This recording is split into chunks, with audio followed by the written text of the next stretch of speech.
Well, hello, and thank you so much for joining me for another episode of the Friday Reporter podcast. As I promised you earlier in the year, I am getting some of the best pitches from some really dynamite people, not only here inside of Washington, but really all across the country. Today's guest is Jeff Nelligan, who is a senior executive at FDA, but he also has a long history of having served for two presidents, worked on Capitol Hill, and has written two really dynamite books that I can't wait to talk about. Jeff, thank you so much for being with me today. Hey, Lisa, thanks for having me. It's a privilege. Well, I want to talk a little bit about your background first, but before we get into the book stuff, because the book stuff to me is really fun and I'm enjoying them both, reading them myself. Tell Certainly. me before we get started how you got to Washington and how your career sort of walk me through the path of how your career has gone so far. You bet. How I got to Washington, why I wanted to be in politics. I've actually been in politics since I was about 7 years old. My mom was a politico in Los Angeles in the city. And so my earliest memories are just walking precincts with her with a little Wow, clip-on bow tie and little khaki pants and her walking up literally in the old days, the ultimate retail politics, no doubt. knocking on doors in different census tracts. And that's what we did. And I would go along just to kind of soften the blow if indeed she needed, a rescue. So I Sure. started there, went to school on the East Coast, wanted to learn a trade for a little while, was a journalist, National Review Magazine, New York, San Diego Union, and then came here to work for Congressman Bill Thomas, California, who represented my old family's district and Ways and Means and Budget Committee, and then just bounced to different jobs, kind of going up the ladder. I was worked as a press secretary for Congress for the chairman of House Transportation, Bud Schuster. Spent some years with GAO under Dave Walker. In between that, I was with the State Department as a Schedule C appointee, Nice. and then was with HHS as a Schedule C appointee with 43. Mhm. Ended up on the Senate side as a press secretary for Kay Bailey Hutchison, and then decided, and this flows into the books, I needed to spend time around my children Yeah. to help them through the college recruiting and just childhood and adolescence. And so took a job with FDA, Mhm. and that's where I still am today. That's fantastic. And never a dull moment there at the FDA. It's not as if you guys are leaning back and waiting for things to happen. You guys are breaking news and doing everything you can to try to put good things out there to the world. You're exactly right. In fact, the lead editorial today in the Wall Street Journal was on the FDA. So you're spot on. Never, yeah, never quiet, but so fun and such a good pathway, and a pathway that a lot of my friends and your friends are Yeah. familiar with because it's really Yes. how we build our backbone and we build our experience here in this town is by identifying great opportunities. Obviously, we all compete against some of the most qualified and fantastic candidates. So when we do secure Yes. those positions, we have to remember that the job is bigger than who we are, because it always is. And then, we do the very best we can. And lucky, if we're lucky, we get asked to do something else that's new, cool, and Right. different. So, and I'm super excited about that for you because we have a very similar pathway, right? I'm a kid from New Jersey who also sort of Yeah. jumped into the scene and came to town when there were no political jobs left in my state. And then, I've been here for what I thought was 2 years is now 22. So you know how that goes, right? I'm sure. So talk to me now. So the books that at least I'm reading the first one, Four Lessons from My Sons, Four Lessons from My Three Sons, How You Can Raise Resilient Kids. Tell me a little bit about that process for you and how you pulled that together. Certainly. You have children. We talked about it earlier, children, kids, adolescents. When my kids were really young, I wanted them to have some basic fundamental qualities. Ironically or coincidentally, that I learned a lot in politics. And instead of, putting it into, you know, some high-minded sounding thing about values, I just wanted the basics. And the four basics I thought to raising a kid, were personal conduct, Mhm. basic decency. The second one, just the ability to develop confidence. The third one, resilience in adversity. Both confidence and adversity are day to day in politics, every day, all the time. And the last one was just developing or inspiring that ambition in them in all three. And there's ways you can go about this. And, the themes of the book were I used in trying to develop these qualities and this character in these kids is you can use the real world to point out the good and the bad and the inspirational. Kids won't listen to a lecture, and they won't, immediately stand to if you say, oh, you always have to be on time. So the idea in the book was to use that real world that we were in every day, that every parent listening to this is in every day, going to school, going to athletic practices, events at school, being in a Home Depot, a Giant or a Safeway, being at a game out in the community, neighborhood events. And my shtick was just when we were out in the world to point out examples of, as I said earlier, good, bad, and inspirational behavior, and just drive it home that this is the way you should act. This is the way you shouldn't act. And these parents over here, some are good and some are bad. And I'm going to tell you that right now. Kids appreciate candor. They respect the candid parent rather than the parent who is equivocating or doesn't want to talk about it. Mm-hmm. And so that's how they formed their young years. And with each example that I point out, I have some funny quip. And with kids, again, parents will know this. If you say something funny that's short and brief, you're going to hear it again and again and again. That's just the way the child mind works. At 7, at 9, at 15. And so that's how the whole thing evolved. And it seemed to have worked because they started to, when they would see these kind of incidents happening, it almost became reflex or muscle memory that I was pointing out something bad or good or inspirational, as I said. Mm-hmm. And they took it to heart. And as I said, it all became a reflex to act a certain way over the course of their years through childhood and adolescence. Sure. Well, it comes through in the book. I mean, there's a lot of humor in there. And for those of us who are battling the ages that we're battling, it's appreciated so much because a lot of it really it is hard stuff. I mean, we're raising good humans, at least we hope we are, right? So I appreciate that so much. I love that when you talked about being if you're 5 minutes early, you're late. And that was something that you guys would say over and over again. And it sort of stuck. And I'm sure that now your boys are on time for almost everything. I'm fired because I was not taught that because I'm always 5 minutes early, if not 5 minutes late. But it will resonate even in my head because it's short, it's sweet. I mean, even to this day at 50 years old, when I buckle my seatbelt, I tell myself buckle up for safety because that was the thing my dad used to say in the car. Right. Rolling, right? Something easy, memorable. And we did it all the time. And I think that that's really good. I also think too, it surprises me so much how small gestures are remembered. I remember being in Washington, D.C., for instance, I was coming out of the city and there was a panhandler there. Of course, I didn't have any cash on me, but I did have an unopened bottle of Gatorade. And so I rolled down the window and I handed it to him and said, it's one of those hot days in Washington. There's so many of them, but the kids were in the back seat at the time with me. And to this day, when I see my kids out and about in these incidents where someone's panhandling, doing something else, they'll always look to their wallet or look to their pocket to see if there's something small that they can do, some gesture that they can give. And so that I think is something that comes very through in your book. Yeah, that's such a great example because it mirrors virtually every example in the book. Yeah. If you do something like that, the kids take notice, and after a while, it becomes that reflex. And like you said, you did it when you were young, and your kids now are 18 years old. Yeah. And that's their first thought. That's what I meant about the reflex, the muscle memory. Yeah. And that obviously the theme of it being kindness, to someone down in their luck. But those are the kind of examples from the real world. I mean, again, it's perfect. And, as you'll notice in the book, as you have, some of them are hard. I mean, I'll point out parents who are jerks and I'll say, you don't want to be like that guy. Yeah.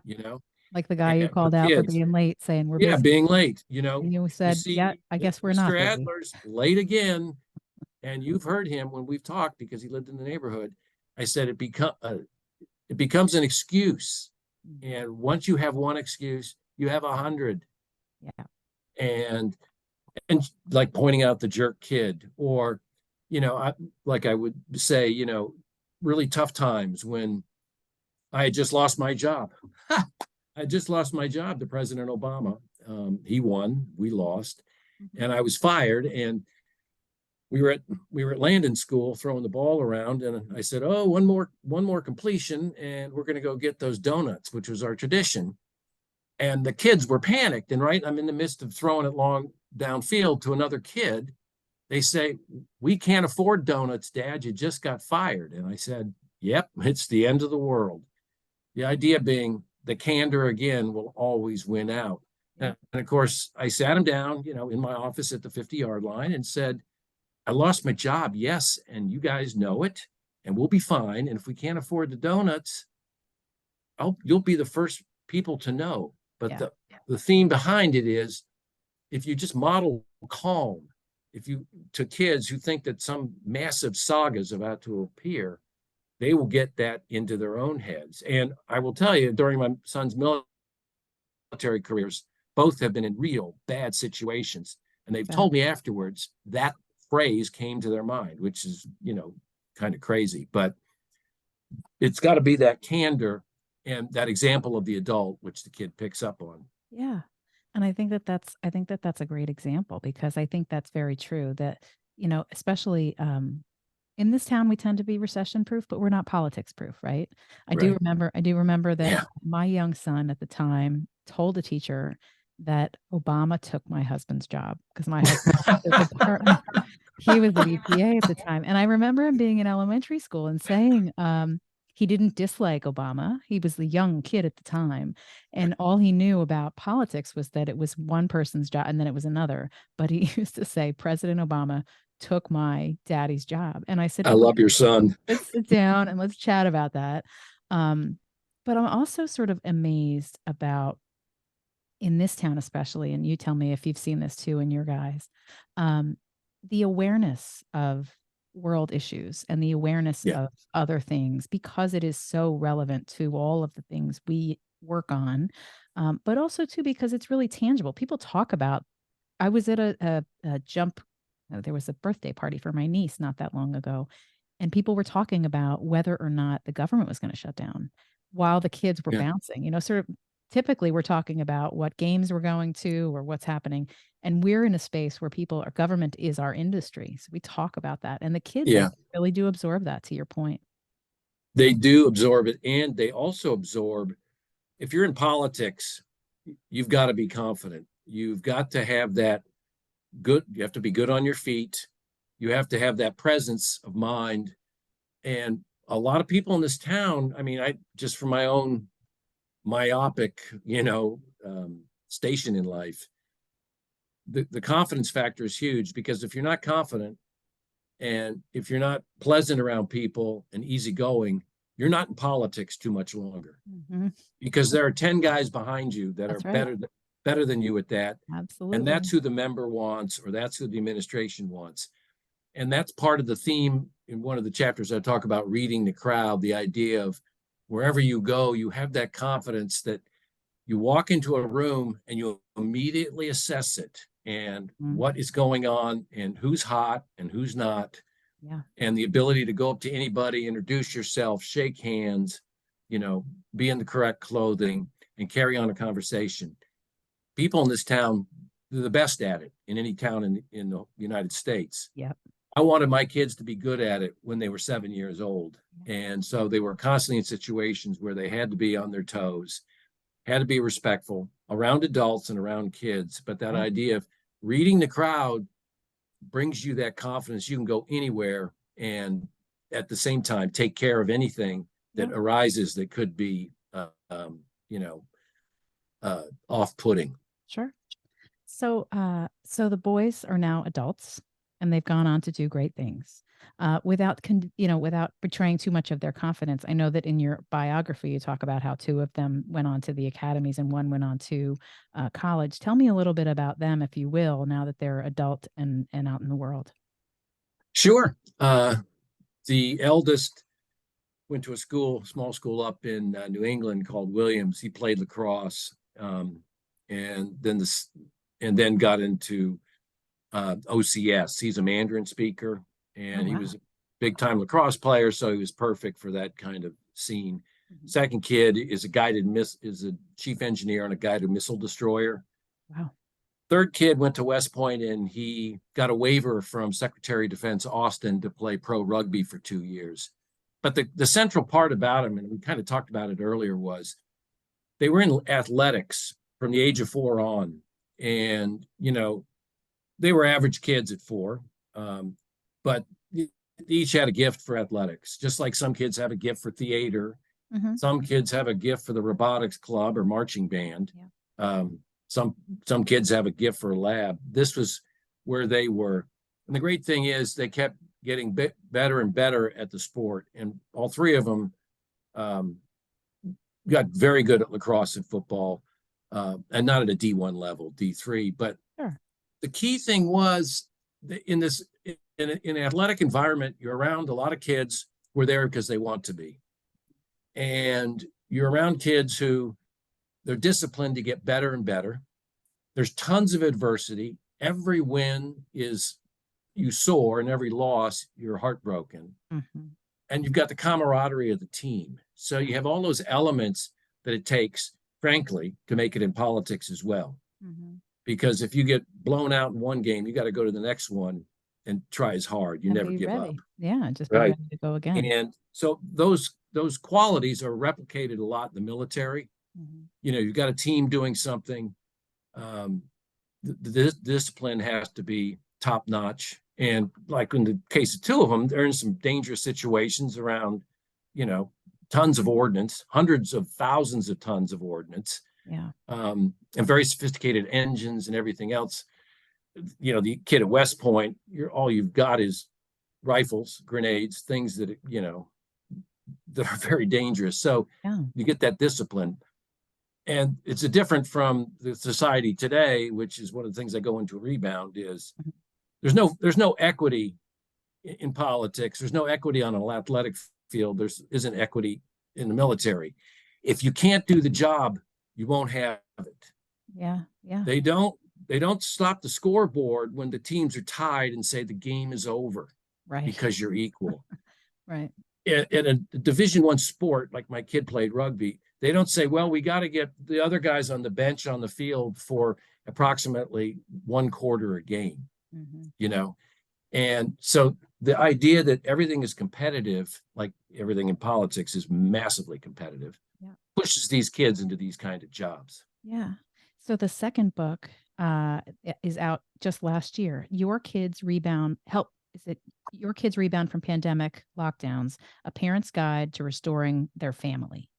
Is that right? That's Yeah. correct.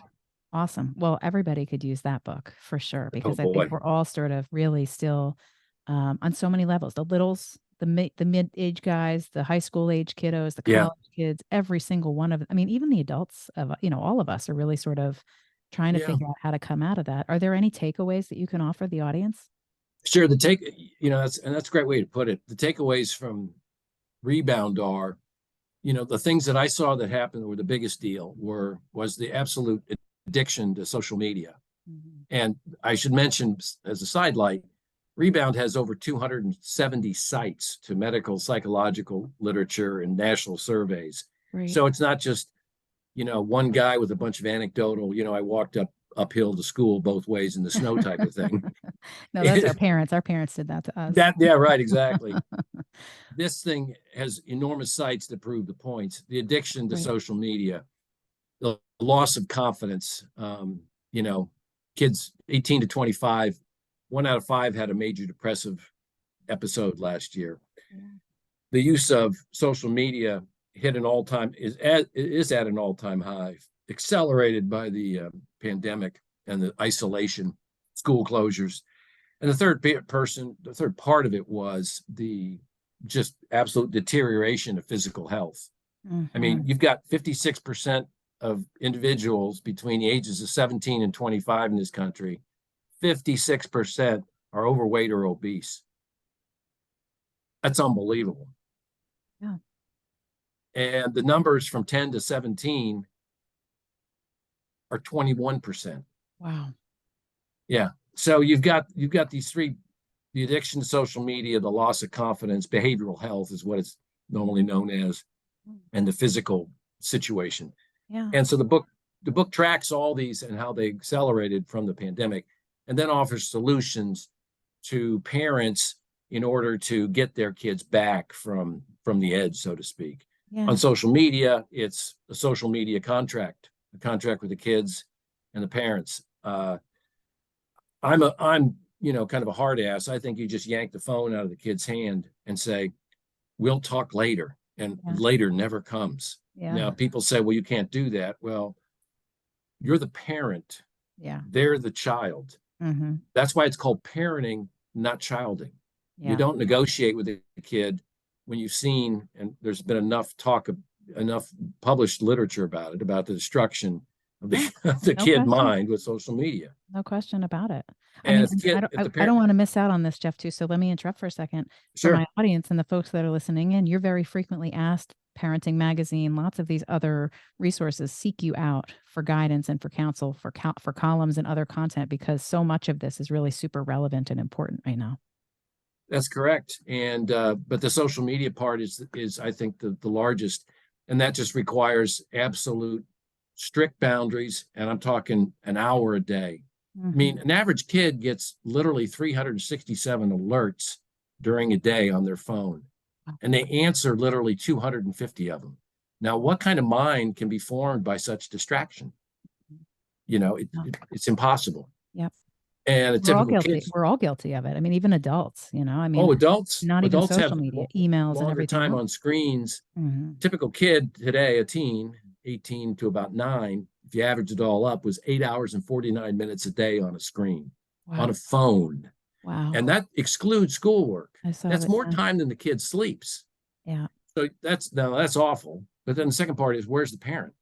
Yeah. Well, the parents at around 11 hours a day on a screen. So Wow. it really kind of goes to the heart of, you just got to have a whole rejuvenation of what's going on in your No family. question. So then the second part, the confidence part, is you just got to get your kids through many of the themes that are in 4 lessons. You've got to get them out in the world and make them do stuff.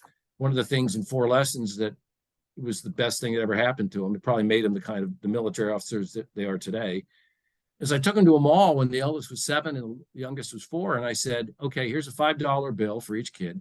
Go get me change. This is not a race. Just go find somewhere and get change and bring it back to me. Oh, And we did interesting. it again and again and again. And as they got older, we went to the grocery store. You got to get 20 items. You've got to get 30 and you get 10. And you'll meet me right back here when you've got them. Yeah. And just send them in a monster Walmart or a Giant, and then they come back with it. And it just kept those kind of tests just kept growing. That's how you build confidence. That's how Yeah. parents can build the confidence. That's a The great physical advice. thing is just simple. There's only certain foods you can buy at a store. Mhm. And that's obviously that becomes more of the tougher ones, because a lot of the parents are in the same situation as the kid. Oh, sure. But that it's harsh. But raising kids isn't some fairy tale. It requires enormous engagement, involvement. And if parents Yeah. don't put the time in, their kids are going to be at that Giant, and they're going to be asking you and me, would you like your milk in a bag? Yeah. Yeah. Again, I used to take to my kids. I know this goes back to your hard truths, but as a girl from New yeah. Jersey, I kind of dig it. That's the way we grew up. That's the way I grew up. We used to do with the kids, even now. So to make it, because nobody wants to go to the supermarket, I made it a contest. Here's the 3 things you need to get, and here's the 3 things you need to get, and I'm going to get my 3 things, and we'll see who finds it fastest. Because my kids Great. love a race. That's like your other story. I mean, it's just Yeah. perfect for the kind Yeah. of things that parents can encounter And I'm on their sure, and own. the other thing too is that a lot of parents are doing these great things. I think that your I book hope actually so. is a tremendous validation. And I know my friends will say the same thing, because a lot of times we do these things instinctually and we are hoping that we're doing great work.